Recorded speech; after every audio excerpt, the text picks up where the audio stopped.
Okay. Here we are. So everybody, welcome back to another On the Couch with My Food Religion. Today I am joined by the absolutely glowing Melissa Ambrosini. Thank you so much for being here with us, Melissa. Melissa is an author, a motivational speaker. She just did her first TEDx talk, so I would love to talk a little bit about that later. And she has her own podcast as well, which is called The Melissa Ambrosini Show, and it is epic. So what I would love to start by doing today is whenever I listen to your podcasts, you always ask your guests what they had for breakfast, but we never get to hear what you had for breakfast. So I would love to know what you had for breakfast today. So I usually have the same thing every day, and it's a big green smoothie, and I put in it berries, avocado, cucumber, zucchini, heaps of green leafy vegetables, coriander, parsley, mint. What else? Oh, Dr. Stephen Cabral's vegan protein powder. I put that in there, and some lemon juice, and that's usually about it. It's like my whole Vitamix is full and it's so big, and I know that I am starting my day with such nutrients and so much goodness. So I absolutely love it. And do you even do that in winter when it's really cold? Because I kind of find in winter the last thing I feel like is a cold drink. Okay, so this is key. My smoothie is never ever cold. So my smoothie is borderline warm. Yeah. Okay, and some people might be thinking that is disgusting, but according to Ayurveda and traditional Chinese medicine, you never, ever, ever want cold drinks or food because it puts out your digestive fire. And we want to, stimulate your digestive fire, not put that digestive fire out. So even in the middle of winter, yes, I still have a smoothie, but what I do, and I'll give you a little tip, because I use frozen blueberries, I have a Vitamix, and if I blend it for a minute and a half exactly, it becomes room temperature, borderline warm. And then also, all of the green leafy vegetables, they're kind of slightly getting cooked, which is better for your digestion as well and for oxalates. So even in the middle of winter, I still do it, but like drinking cold drinks with ice and that have just come out of the fridge is like one of the biggest no-nos according to Ayurveda and traditional Chinese medicine. So what I'd sip on all day here, this is just clean filtered water, and I fill it up like to there with normal water, and then put a bit of boiling water in there, and I just sip on that, and it's keeps your digestive fire going all day long. Yeah, I do that in winter too. I can't stand that cold drink thing. And often I'll go and see my acupuncturist and she's like, no cold foods, only cooked foods, only warm foods. And she's an amazing little Chinese lady. So it's so interesting, isn't it? But it's funny too, your body will tell you what you need. And I think sometimes, cold foods or raw foods or too much salads just don't feel good in your body. Your body just wants that cooked, easy to digest, slow cooked sort of jam, doesn't it? Yeah. And for me, even though in Ayurveda, I am a pitta body type, which pittas usually have a lot more heat in their body and are more drawn to colder foods, I am not drawn to them at all. I am not that type of person that's like, oh, I want to order the big giant salad. I'm like, no, I want the warm vegetables. Yeah. So even in the middle of summer, it's very rare that I have cold raw vegetables. I cook or I just lightly steam or roast a lot of my vegetables. For me, that just works really well, and I just prefer it.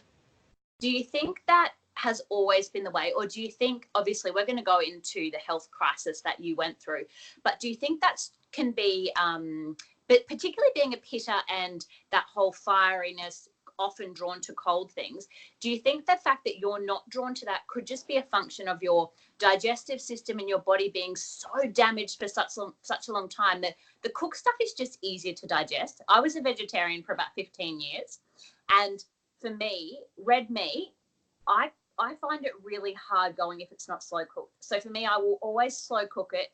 Sitting down to like a piece of steak or stuff like that just it does not feel good to me. I find it super hard to digest. And for me, that's a function of a digestive system that was damaged for such a long time. Do you think that's what it could be for you? I'm the same as you. Like the idea of a steak, like I'm just like, how is my digestive system going to break this brick down? Like, Yeah. just does not appeal to me whatsoever. Um, I don't know. I think traditionally we're all designed to want to lean more towards the most digestible things that we can find. Like our intuition is going to lead us that way. Um, and, you know, as far as I'm aware, everyone I've spoken to seems to be the same. There's not many people that I know that really love and truly thrive off that raw diet. And I know some people who have been raw. Um, but it's just, yeah, for me, it doesn't work. Interesting. So you are plant-based and so is your husband. How long has that been the case? Well, in my early 20s, I was a vegetarian and then and did a little bit of a stint of a veganism. And that was mainly because I moved to London. Oh, I moved to Paris for 1 year. I was a professional dancer and I danced at the Moulin Rouge in Paris. And then I moved to London for 2 years and lived there. And I remember going into Tesco's, I think it's called, which is like their supermarket, Yeah. and Sainsbury's or something. I can't really Yep. remember. Yep. Something They're like the that. ones. Yeah. Yeah. And I would shop in there. And I remember going to the meat section and I would look down at this and I was repulsed. I was like, what is that? Now, this was factory farmed animal products. It was vile to look at. And so it wasn't really something I consciously thought of. I was just repulsed by it so much that I just stopped. But I was very unhealthy at the time. I did not know how to be a healthy plant-based person. And on top of that, I was partying and drinking. I was surrounding myself with toxic people. I was in a very toxic relationship. I was not sleeping. I was feeding my body junk food. And so it was a combination of all of those things. I was very, very unwell at that time, which led to then me ending up in hospital in 2010 with a whole host of really serious physical health issues as well as mental health issues. And up until then, I had all of these warning signs to kind of stop and slow down and look at the way I was treating my body.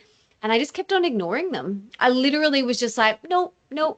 And there's that saying, you get the message in the feather, the brick, or the truck. And so I was getting these little feathers, and I was like, you know, the universe is like, come on, Melissa, like starts tickling me with this feather, like it's time to listen. Didn't listen. Then they start throwing bricks, and you're like, oh, okay, that really hurt. And then you get hit by the semi-trailer, which is what happened to me. And I ended up in hospital so sick. I had so many health issues from adrenal fatigue and chronic fatigue to a fried nervous system. Like I literally burnt my adrenals out. I had zero immunity. I had eczema all over my body, acne all over my face, and I got the cold sore virus. And I'd never had a cold sore before in my life. And here I am at 23 with an entire face full of cold sores. And I wish so much I had a photo. I really do wish.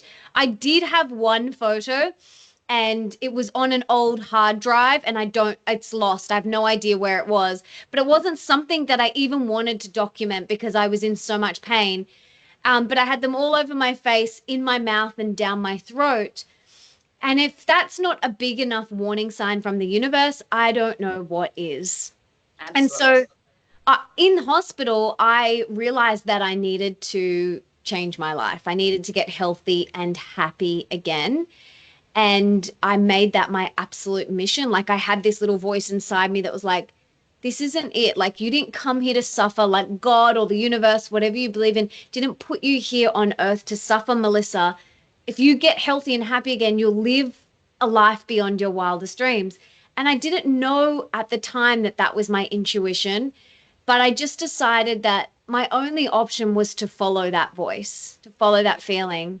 And so I was like in hospital, I'm like, I'm going to sign up and do this health coaching course. And I became a certified holistic health coach and started following everything that I was learning. And I was just like, my mind was blown. I was thinking, how have I never been taught this information before?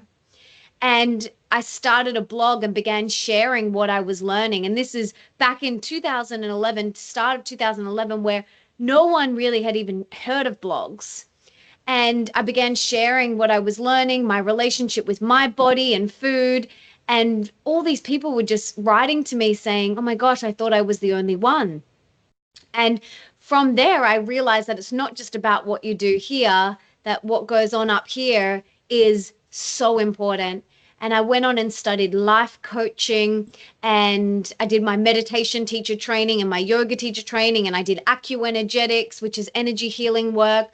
And I basically read every single nutrition, spiritual development, personal development, entrepreneurial book I could get my hands on, listened to every podcast.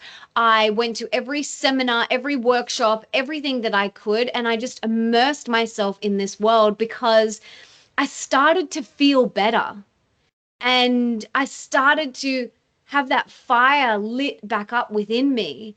And I just followed it and got my first book deal, started being asked to speak as an inspirational speaker, created online programs and ebooks and meditations. And that I first started with Facebook and then began my Instagram when that came along, and started my podcast and then wrote my second book. And um, here I am. It's kind of just all snowballed from 2010.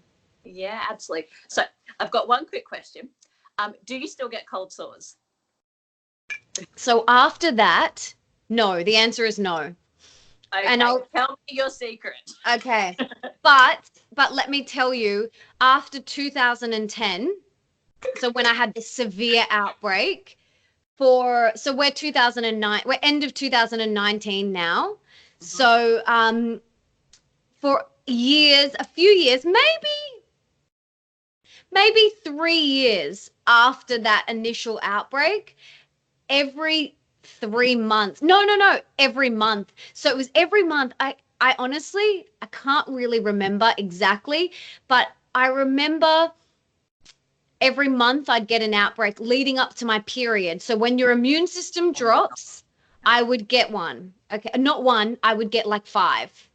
And I would have them down on my chin. I would have them like, and I couldn't leave the house for 3 weeks. Yeah. And it brought up so much stuff for me.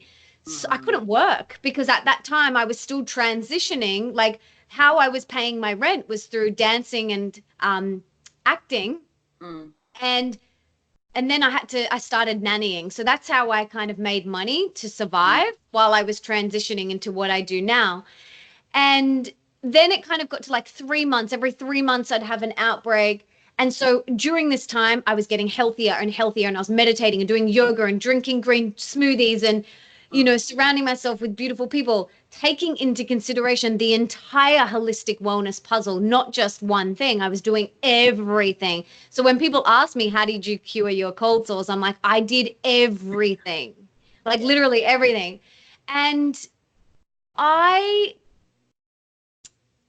been married for 6 years now, and I think in this time I've had maybe, I know I had one at the start 6 years ago and maybe one other one. So in 6 years, I think I've had two in that whole time, and they were just little ones, not five all over my face.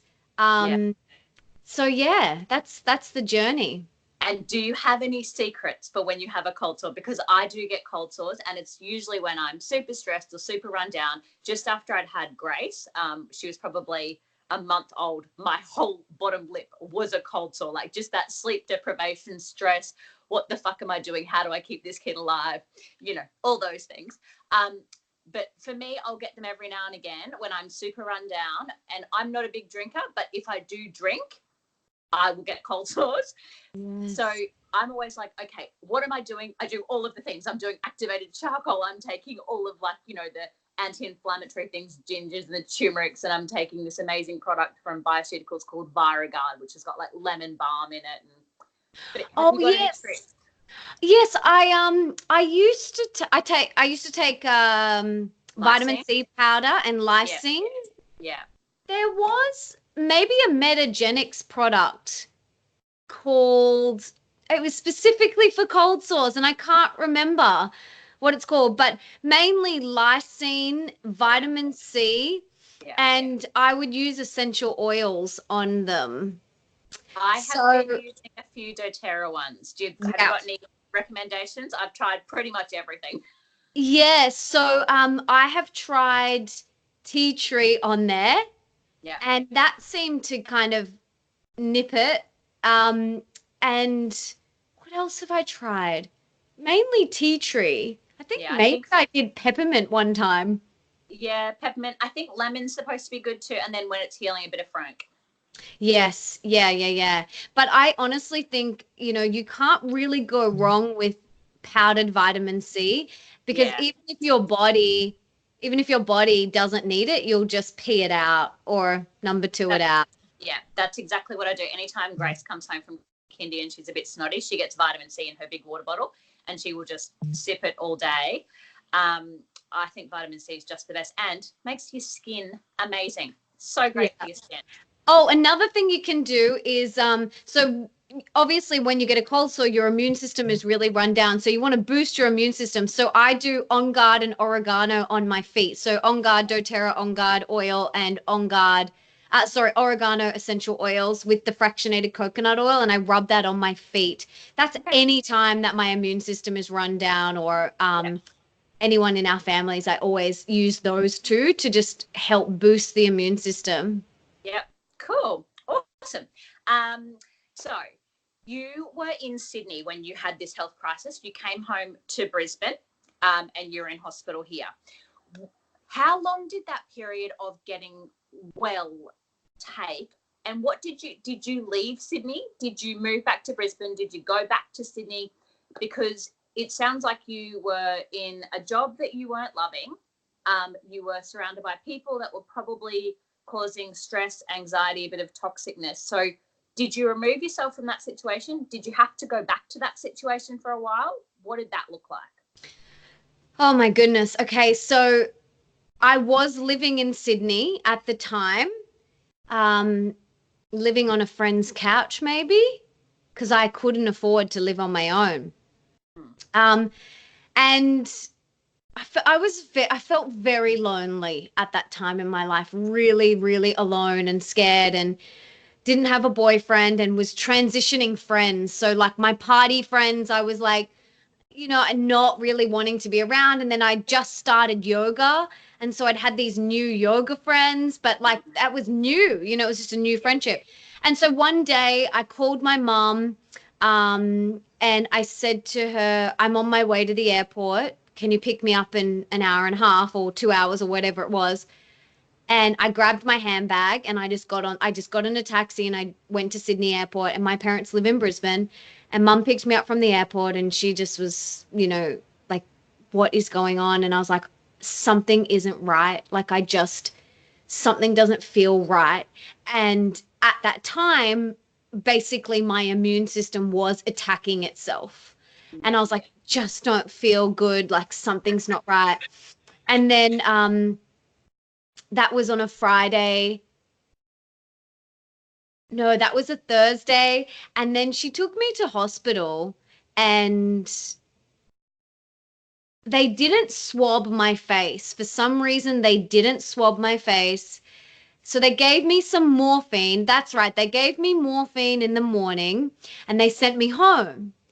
And then I went home and I just slept all day and slept all night. And then by like 3 a.m. the next morning, it had all worn off and my face was burning. Like it was stinging. It was like piranhas were eating my face off, or like people were rubbing salt into an open wound. Like, you guys, Straight oregano oil. Totally. If anyone has had a cold sore, you know they're quite painful. Imagine a whole face of them. Yeah. And so um I said, Mum, something is not right. And so she took me in the car and we went back to emergency, and then they swabbed my face and they were like, okay, yeah, she needs to go in, put me on antibiotics for a week, antivirals, morphine, and I fell asleep. That was a Saturday. I fell asleep till the Wednesday, didn't wake up. My body was just like, I need to sleep. Yeah. And so I stayed in Brisbane for maybe a few weeks, but my intention was to never ever stay there again. Like, I left there as soon as I finished school. Like, my intention was to never go back there. I stayed for a few weeks until it all healed. And then by the time all the scabs came off, it was like red raw skin. It was like brand new baby skin, like red raw flesh. And so I had to wear this massive hat for, I mean, anytime I went outside because it would sting so much. And it was like October, I think. Yeah. So it was hot in Australia at that time. And so I'd have to wear this big hat. And a friend picked me up from the airport. A new friend had picked me up from the airport. And I had modeling and dancing and acting jobs booked in that I had to do. And so my mum like called them and would inform them that, this is what's happened. And there was some that I was flying to New Zealand for a job that I had to do a few weeks later. But by that time, I had to cover it with makeup. Yeah. And it was so painful. And I just had to soldier on. But then that's when I really was like, I don't want to be in this industry anymore. This isn't lighting me up anymore. I don't want to do acting. I don't want to do dancing. I don't want to do modeling. I just don't want to do any of it. And I was getting so lit up by health and nutrition and wellness and meditation and yoga and helping others that I just wanted to do that. But whilst I was transitioning, I was doing some nannying, which again, I hated. I hated it. Like, I don't know how people do it. Like, I was nannying these 3 young kids who were under the age of 5, and I was just like pulling my hair out every day. But I needed to Because make it a thing. kids are assholes. I don't know why more people don't talk about that. I love my kid with every ounce of my being, but she is a total asshole some days. And I don't understand why more people are not honest about this. And especially when it's not your own kids. So, Absolutely. here I am nannying 3 kids that aren't mine, that not even related one bit. And it was tough. Like, I was just like, what am I doing with my life? Yeah, absolutely. So how long did it take you, do you think, to get well and also make that transition? Because I know a lot of people actually currently in my life who are in a place in their careers where they're just not loving it. It doesn't light them up, but they've worked for 10 years to get to a place where they are. It doesn't make them happy. They're stressed out of their mind. Their body is breaking down. They're about to have their come to Jesus moment where their body is just going, no more, you're done. But the thought of leaving that comfort zone to something unknown is terrifying. How do you do that? Because I feel like a lot of people in this wellness space, and you are definitely a testament to this, people who leave that rat race and move into something that is their passion, it lights them up. It comes from a health crisis. It comes from that place where the universe goes, I'm giving you a warning. I'm giving you a warning. I'm giving you a warning. Okay, I'm just going to slap you now. And you have to make a change. But the success comes from having that passion and having such experience in knowing what the other side looks like to be able to create that greatness on the other side. What advice would you give to people who want to make a change, but they don't know how to start? They don't know how to make that transition, and they're scared shitless, really. Well, the first thing I'd say is that fear it's okay to feel that fear. Like you said at the start of this, I gave my first TED Talk, which has been a dream of mine. And do you think I was scared before I went on? Hell yeah. Hell yeah. I had so much adrenaline running through my body. So that fear or that adrenaline, it's always going to be there. And it's not a bad thing. It just means that it's actually really important to you that you do this thing. That's what it means, that it's important and that it matters. And so if you are sitting in a place right now where you are doing work that does not light up your soul, I would ask yourself why. Why am I staying here? Because the truth is, we get one precious life, one. And we don't know how long we're going to be here for. We have no idea. The average person lives to 79 years. That is not a lot of time left, right? No matter what age you are. And so we may as well do something that lights us up, that feels meaningful to us. We're not here to suffer. Bronnie Ware, who wrote the top 5 regrets of the dying, says that the top regret was, I wish I had lived a life that was true to myself. And I've interviewed her on my podcast, and that her book, The Top 5 Regrets of the Dying, changed my life. And I thought to myself, I don't ever want to get to that. I don't want to get to the end of my life, to the end of my day, and regret anything. And so that is my intention, is to do everything I can so that I live a full life. So I would ask yourself, why are you doing that? What is the belief that you have around this, and why you are staying there? Because life is just too short. We have to do something that lights us up. Well, we don't have to, but it's a lot more fun when we do. Absolutely. So tell me about your recent TED Talk. What was the topic, and were you completely shitting bricks? How did you prepare yourself both for the actual talk, but mentally going into something like that? Because it's massive. It is huge. And I have wanted to do this for so many years. I've known that I was definitely going to do this. It was just a matter of when. Yeah. And the topic was how your inner critic is holding you back. Okay. So everyone listening will definitely benefit from this. Yeah. And it was an awesome experience. Writing it, you have to write the script, and then you have to memorize it, and you've got a time frame, and there was so much resistance as well to memorizing it. And I was sitting with why I felt so much resistance, and it took me back to school, like having to learn things for school that I didn't want to learn. It was really interesting. And I was researching how to memorize, and Jim Quick, who has yeah, yes, he's amazing.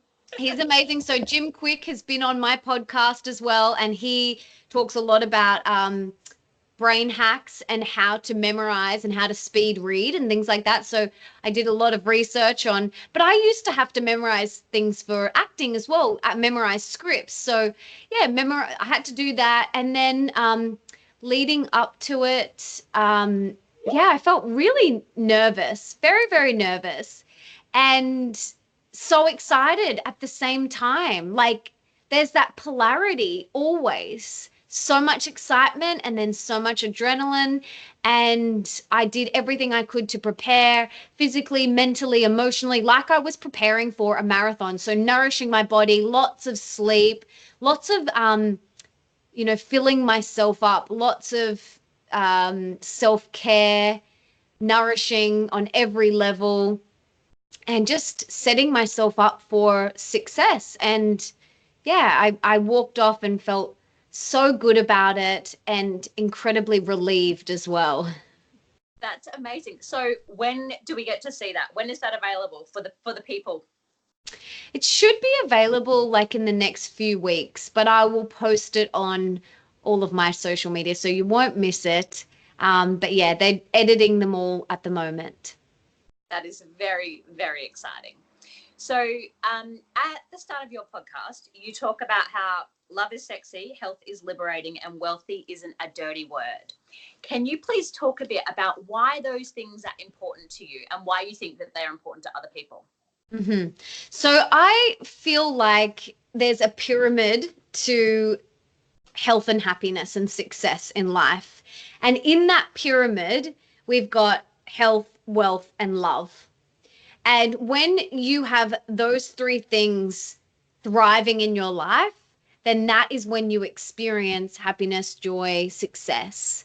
So for me, I know personally when my health is thriving, when my wealth, which is not only my finances, because that allows me to do things that I want to do, but my career and I'm being of service, and I feel abundant in all the areas of my life, when that is going really well, then I feel like I'm thriving. And then also when my self-love and my relationships are thriving, I feel like I'm thriving. So I also want to encourage everybody to kind of look at those three areas in their life and see which one needs a little bit more love and attention. Maybe it is your relationships, maybe it is your health, maybe it is your career and your finances, and see which area needs a little bit more love and attention, and then write down some things that you can do to give that area a bit more love and attention. Yeah, awesome. I really, really like that. So, your husband is a musician. How long have you guys been together? You said you've been married for 6 years. So how long have you been together? We have been together. You are not getting awards for this. No, hang on. November this year. Oh. Don't let him watch this. Okay, let me explain.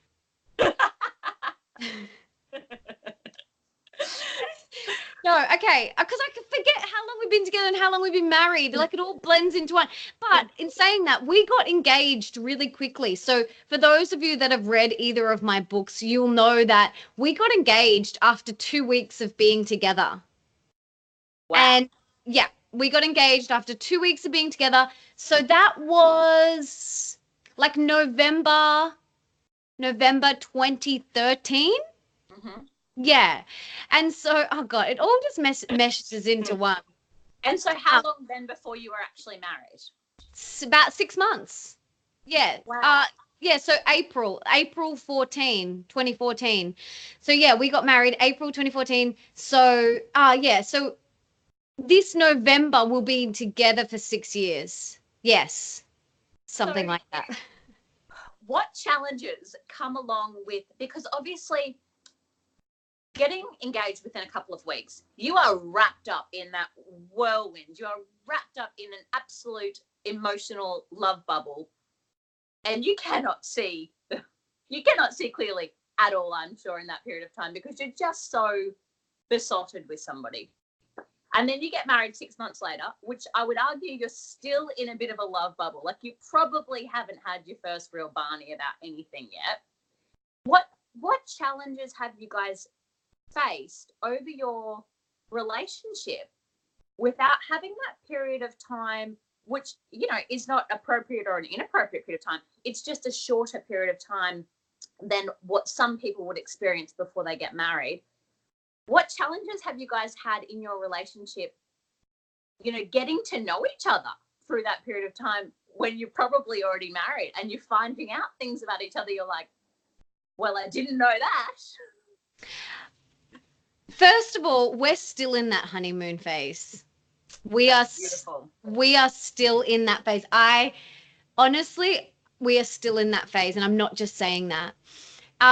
I don't feel like there was anything that I thought, oh my God, because we went so deep so quickly. Like, honestly, the first few weeks, we would just sit and talk until the sun came up. I'm not even joking. We spent hours. We joke that we gave each other chronic fatigue because we would just talk and talk. Like we would spend hours and hours. We were inseparable. We just went into this love bubble. We shared everything. So there was nothing that I went, whoa, I didn't know that about you. Nothing. And there's still nothing like that.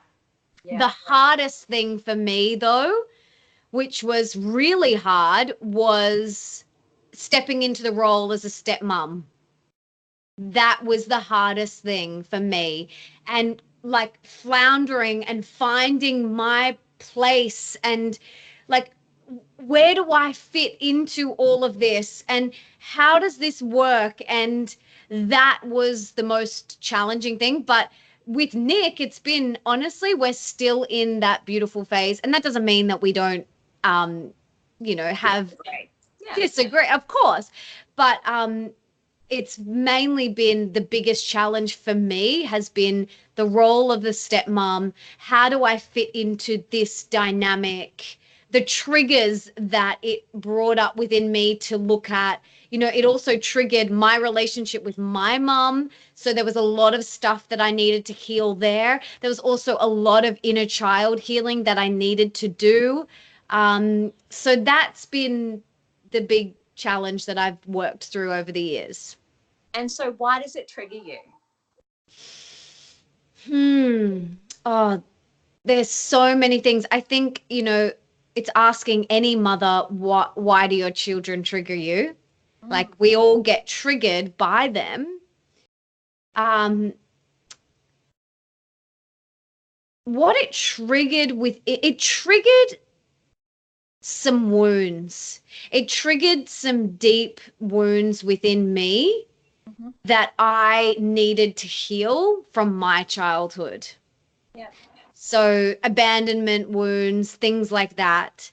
Because he would reflect that back to me. He being my stepson would reflect that back to me. And I had the awareness to go, it's not about him. It's about me, because it's always about us. But there were so many times where I was like, no, is it about him? No, it's not about him. It's just about me. Yeah. And so, yeah, I had to do a lot of wound healing to my little girl and give her a lot of love because I had abandoned her from my childhood. There's another podcast I listen to. She's an American woman and her name is Melissa Urban. And she talks a lot around judgment, and our judgment is a window, not a mirror. And she talks a bit about when we judge other people, when we're feeling triggered by other people, that's actually a mirror, not a window. So we're actually not looking through at something else. That is something there that's mirroring an issue in us, a trigger in us, a judgment we have on ourselves, which I think is so interesting because, sometimes I'll find myself thinking something or judging somebody. I'm thinking, oh, okay, so that's a mirror. So what's going on here? Why do I feel that way?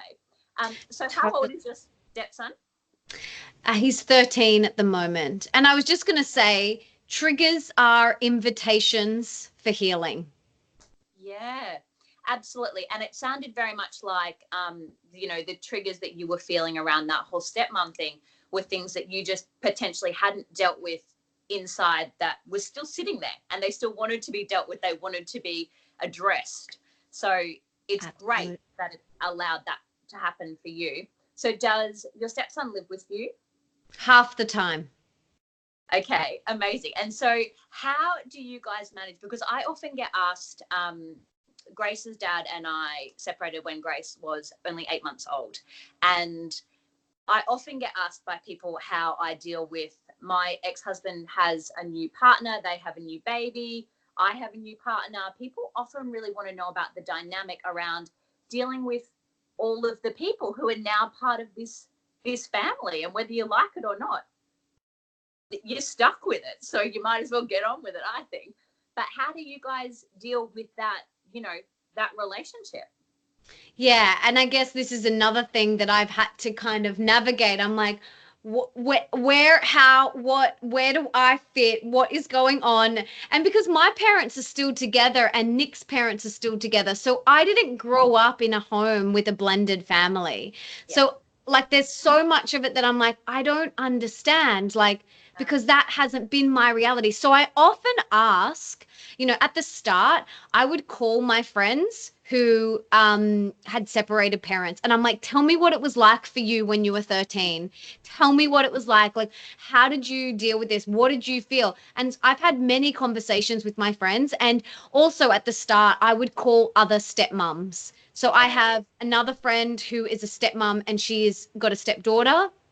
And then I had another friend who has two stepdaughters. And I would just call them and I'm like, how do I do this? I searched online for any book and any podcast, but there's actually not a lot of books and podcasts. There's not a lot there's one book that's called Step Monster, which is Oh. not good.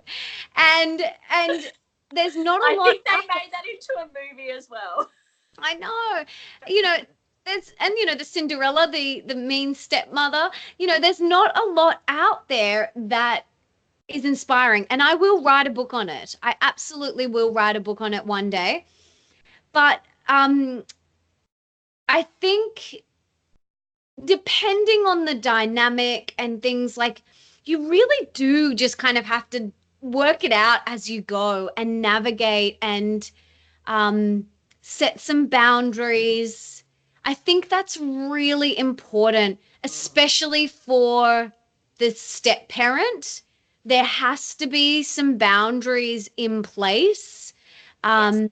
because you already feel like you're on, like you're floundering. You feel like you're floundering because you don't know where you fit. Yeah. So having some healthy boundaries in place for you and your unit is really important. And then also having some rituals, because it's really important that you then create some new rituals as the three or the four or the five of you. So there's some things that we do to really that are very unique to our family and things like that. So yeah, rituals and boundaries are really important. Practicing what I call crystal clear communication Yeah. is really important as well. And I think always just coming back to everything that we are doing and everything that they are doing is with the same intention, is for his highest good. Yeah. And we're not like doing this because we when it's not for his highest good, like, but that's from our belief system. And I think one of the biggest things that Nick said to me is, just because we are so different and we live in very different households and very different lifestyles, he eats very differently, everything is different. Who are we to say that that is wrong and our way is right? Yeah. And so we let go of all of the judgment. And I think when you are co-parenting, you have to let go of the judgment. Yeah. You have to set these healthy boundaries. You have to create these beautiful rituals that are unique to you guys, and practice crystal clear communication, and know that ultimately you guys are all on the same team. We are all on Team Leo. We're all on, let's help him thrive. Let's um, help him have the best life possible. We're all on that same team. Yeah. And so, and I'm presuming most people are on that same team, but we're going to have different opinions, and that's okay. And we just have to do our best. Yeah. You know what? I don't think that the way that you're approaching co-parenting and the way that I approach co-parenting, I don't think that the way we are doing it is the rule. I think it is the exception. And I think that's terribly sad, because it's not putting the best interests of that child first. Because in my opinion, the more people that that child has in their life to support them and love them and help them thrive and be a person that they can talk to whenever they need to, the luckier they are. Because I know in my heart, Grace doesn't need another mum. She's got one. But if she has other strong female role models in her life that are different to me, they have different beliefs to me, they have different values, they might do things differently, but they're teaching her things, aren't they? And they're there to support her and love her. And if they're doing that, that's my only concern. But I don't think that is the general rule. I'm very much like you. My parents are still together. I'm one of 5 children, and I had no idea how to navigate this, but I had seen a lot of people around me go through it, and it gets really toxic for a lot of people. There's a lot of resentment and a lot of anger and a lot of not putting the best interest of that child first. And so I think if you could write the book today and have it ready by tomorrow, you can help a lot of people. Thank you. Ready, set, go. Ready, set, go. Yeah, it's really, I think as well, parents need to deal with their own shit. Like, I have done a lot of freaking therapy on my own. So has Nick. We have done a lot of work on it. Okay. And I think that's really important as well, is that the parents take responsibility for their own stuff, that whole mirror thing. And, and then, you won't be as triggered by the other person because you've healed your wounds. And it's, I read a statistic. It was 50% of all marriages end in divorce, 70% of second marriages because of blended families. And I was just like, wow. And I'm like, wow, I know, because it is challenging when there's children involved. It can be, if you haven't dealt with your stuff, but it doesn't have to be that way. That doesn't have to be your reality. It doesn't have to be your paradigm. You get to rewrite the story. You get to recreate it. You get to have a blended family how you want to have it. Do it how you want to do it. Don't subscribe to what everybody else is telling you. And that's the thing. Like, it's funny because some people will say to me, oh, it must be really. And I'm like, no, like, she's really nice. She thinks I'm amazing. She thinks I'm the best stepmom that could ever walk into his life. And she tells me that. And, like, it doesn't have to be tumultuous. Just you write how you want it to be. You deal with your stuff. And remember that you're all on team kid or kids. Yeah, absolutely. I think that is so important. So just get writing. That'd be amazing if you could do that. So I won't keep you for very much longer, but can you please let people know where they can find you, what is coming up next? I will obviously make sure I link to all of those places. You've got 2 books. Can you give me a quick rundown on what both of those are and who are they for? Okay, so Mastering Your Mean Girl, which is my first book, is all about mastering that voice inside your head so that you can live your best life. And then Open Wide, which the subtitle is A Radically Real Guide to Deep Love, Rocking Relationships, and Soulful Sex. So if you want deeper love and deeper relationships, if you want rocking relationships, if you want soulful sex, then that book is for you. Both of them are for anyone. They're both amazing books, and you can check all of that out at melissaambrosini.com. I'm very active on Instagram at Melissa Ambrosini, and I've got a Facebook page, Melissa Ambrosini Tribe. I've got my podcast, The Melissa Ambrosini Show. You can go to my website and click on shop and see all my products and ebooks and meditations and everything. And then I also am, and I've got my events page on there too for any events that I'm speaking at. And then right now I'm writing my 3rd book which is all about how to create location and financial freedom and live the life of your dreams. So Nick and I are co-writing this book together. How's that going? It's okay so far. Yeah. It's okay. Like, we kind of, like, I'm driving a lot of it, and I'm just like, you need to insert here. Yeah. You need to write this part, and you need to, like, the stuff where he's in his zone of genius. Like, I'm just like, because he's so busy. I have to, just kind of get him to insert where he needs to insert. But it's going to be really good. Amazing. So I have one quick question that just flicked into my head. Do you drink alcohol? No. So when I was in hospital in October 2010, the doctors said to me, you need to stop partying and you need to get healthy again. Yeah. And I was like, okay, well, I'll stop partying and stop drinking. And I was originally, I was just like, I'll just do it for 3 months and see how I went. And then 4 months. And then I was like, well, I'll see if I can go 5 months and I'll see if I can go 6 months. And I haven't had a drink, since then. Not even a sip. Don't even think about it. Don't miss it. Not one bit. Never Yeah. even pops into my mind. Amazing. And does Nick? Nope, not at all. Incredible. That's incredible. It's funny. I'm not a big drinker at all. Never have been.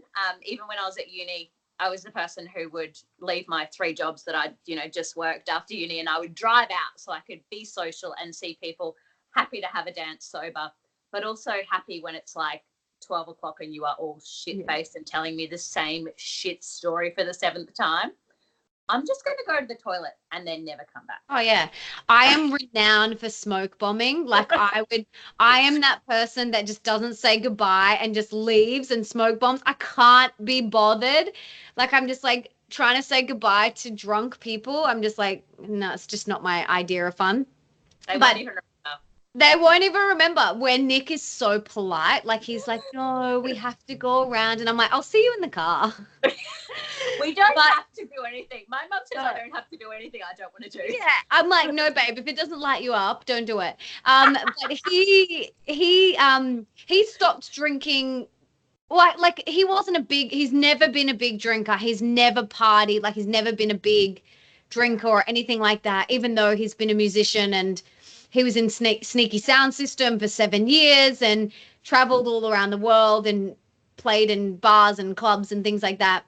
Yeah. He has never been a big drinker, but when he met me, he just completely stopped because I don't. And yeah, for him it's been a long time, and for me, almost 10 years. Wow. And when you met him, was he into that real health and wellness space that you are in? Or has that been a transition? He was. Amazing. Oh, so you need to have him on as well and tell his story. So simultaneously, we didn't even know each other in 2010, but we were both in hospital at the same time with a health crisis. Universe collide. Yeah. Yeah. He had he had meningitis and all sorts of crazy things. So I'll let him tell. He's got a podcast too. You can listen to his story there or get him on here too. I will. Amazing. Amazing. So thank you so much. Thank you for your openness and your honesty and for taking the time. I really appreciate it. I will make sure I link to all of the places people can find you. I will be sure to share your TEDx talk when we can see it. But yes, thank you very much. That was amazing, Melissa. Thank you so much for having me. It's been beautiful to connect with you. Oh, thank you.